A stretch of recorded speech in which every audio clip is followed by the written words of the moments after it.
Morning बच्चों, चलिए निकाली क्लास 8 ग्रामर। हम लोग लेसन 10 कारक पढ़ चुके आते, आज सर्वनाम पढ़ते। सर्वनाम बहुत बचपन से पढ़ते आ रहे हो, मतलब पिछले क्लास में ही पढ़े, इसलिए ज्यादा इसमें टेंशन नहीं लेंगे, ज्यादा समय नहीं लेंगे, आराम से समझ लो जो विशेष बातें हैं। संज्ञा के स्थान पर जिस पद का प्रयोग होता है यानी उपयोग होता है वो सर्वनाम कहलाते हैं। बहुत बचपन से रटे हुए आते हैं सर्वनाम के भेद पर। पुरुषवाचक, निश्चयवाचक, अनिश्चयवाचक, निजवाचक, संबंधवाचक, प्रश्नवाचक, 2, 4, 6 भेद, कुछ नहीं है। पुरुषवाचक, पुरुष का मतलब बार बार बता रहे हैं, बार बार वीडियो में क्लास में ये बताए थे कि पुरुष का मतलब मेल या जेंडर से मत लेना। पुरुष मतलब पर्सन लेना, बोलने वाला, सुनने वाला। जो सर्वनाम किसी बोलने वाले, सुनने वाले और जिस पर चर्चा होती है उसके बारे में किया जाए उपयोग, वह सर्वनाम पुरुषवाचक होता है। ठीक है। जिस सर्वनाम का उपयोग बोलने वाले, सुनने वाले और जिस पर चर्चा होती है उसके लिए किया जाता है, ऐसे सर्वनाम को पुरुषवाचक सर्वनाम कहते हैं। ठीक है। अंग्रेजी में जिसको बोलते हैं पर्सन। अब इस पुरुषवाचक सर्वनाम के 3 भेद होते हैं। हिंदी में उत्तम पुरुष, मध्यम पुरुष, अन्य पुरुष। अंग्रेजी में जिसको बोलते हो first person, second person, third person. यानी जिस सर्वनाम का उपयोग बोलने वाले के लिए किया जाए वह सर्वनाम उत्तम पुरुष कहलाता है, उत्तम पुरुषवाचक सर्वनाम। जिस सर्वनाम का उपयोग सुनने वाले के लिए किया जाता है उसे कहते हैं मध्यम पुरुषवाचक सर्वनाम। और बोलने वाला और सुनने वाला जिस के बीच जिस विषय पर चर्चा होती है, जिसके बारे में चर्चा होती है, उसके बारे में जिस सर्वनाम का उपयोग किया जाता है वह कहलाता है अन्य पुरुष। आइए निश्चयवाचक। जब कोई सर्वनाम किसी निश्चित कंफर्म व्यक्ति या वस्तु को बताता है या उसके लिए निश्चित व्यक्ति या वस्तु के लिए उपयोग किया जाता है, निश्चयवाचक सर्वनाम। जैसे वह नया घर है, वह नया घर मेरा, वह कंफर्म है। या मेरी उंगली है, ये वाली नहीं उंगली, ये वाली। या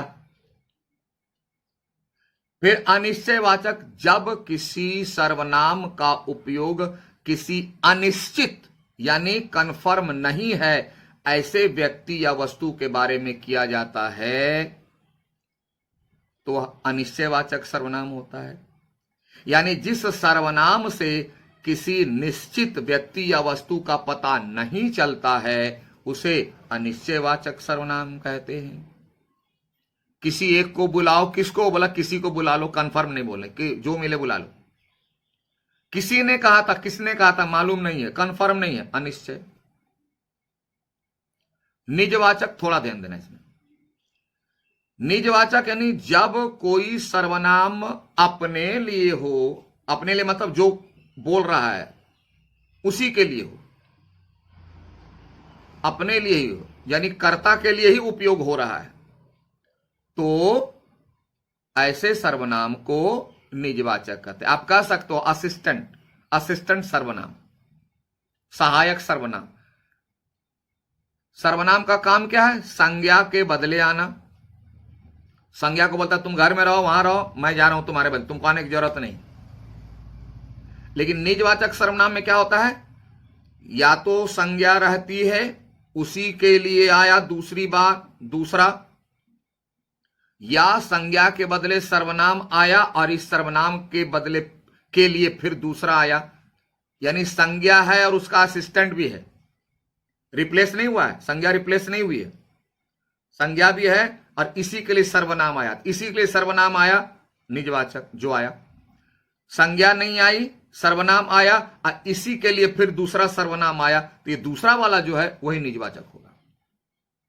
जैसे इस सवाल का हल अपने आप निकालो। देखो अपने आप, अपने आप निकालो, जिसको बोला उसी के लिए आया। मैं अपना काम खुद कर लूंगा, मैं सर्वनाम है, अब खुद उसी के लिए आया फिर दूसरा बन करके। ठीक है, तो इस तरह से दूसरा जो होता है संज्ञा या सर्वनाम के बदले जो आता है सहायक बनकर करके, यानी जो सर्वनाम कर्ता के लिए ही आए वही निजवाचक। आइए संबंध। संबंध में क्या होता है? दो पदों को जोड़ दिया जाता है, यानी दो पदों के बीच संबंध बताया, दो वाक्यों के बीच संबंध बताया, चाहे वाक्य पूर्ण हो अपूर्ण हो। अपूर्ण वाले को बोलते वाक्यांश। जिन सर्वनाम शब्दों के द्वारा वाक्य में प्रयुक्त अन्य सर्वनाम शब्दों से संबंध बताया जाता है, संबंध बताया। जैसा करोगे वैसा भरोगे, यहां पेयर होता है, जैसा वैसा, है ना, जो वो, ये दो सर्वनाम होता है यहां। अब दोनों सर्वनाम का कनेक्शन एक से होता है, दोनों सर्वनाम का कनेक्शन एक से होता है। जैसे इसे हम ऐसे समझें, ये पहला सर्वनाम, ये दूसरा सर्वनाम, और दोनों का कनेक्शन उसका मेरी उंगली से बंधा हुआ है। जो करेगा यानी राम करेगा, वो भरेगा राम भरेगा, यानी दोनों का कनेक्शन एक से है, एक संज्ञा से। ठीक है, जैसे हम एक उदाहरण, जैसा करोगे वैसा भरोगे, तो जैसा अगर राम करेगा तो वैसा कौन भरेगा? श्याम, राम ही भरेगा। जो मेहनत करेगा वो सफल होगा, जो और वो दोनों का संबंध एक ही संज्ञा से है।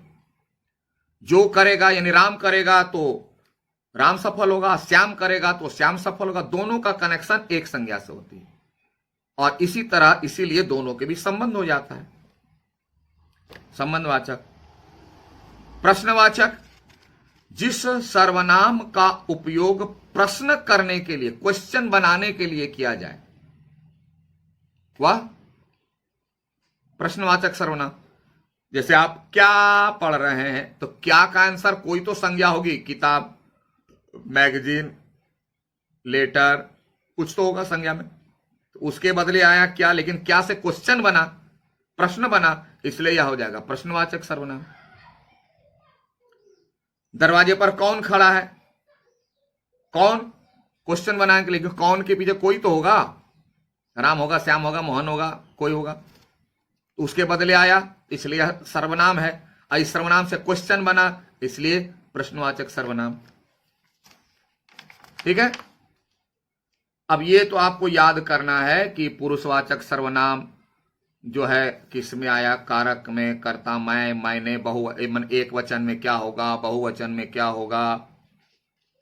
इस तरह से आपको सर्वनाम को याद करना होगा इस चार्ट को। लेसन समाप्त है। चलिए लिख लीजिए कंप्लीटेड।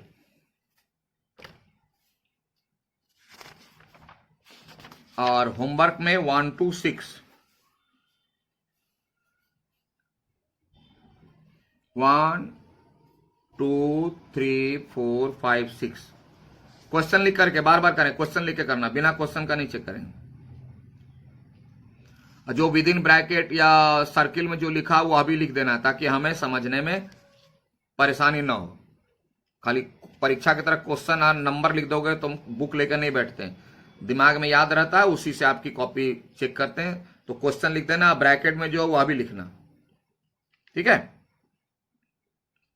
चलिए लिख दीजिए कंप्लीटेड।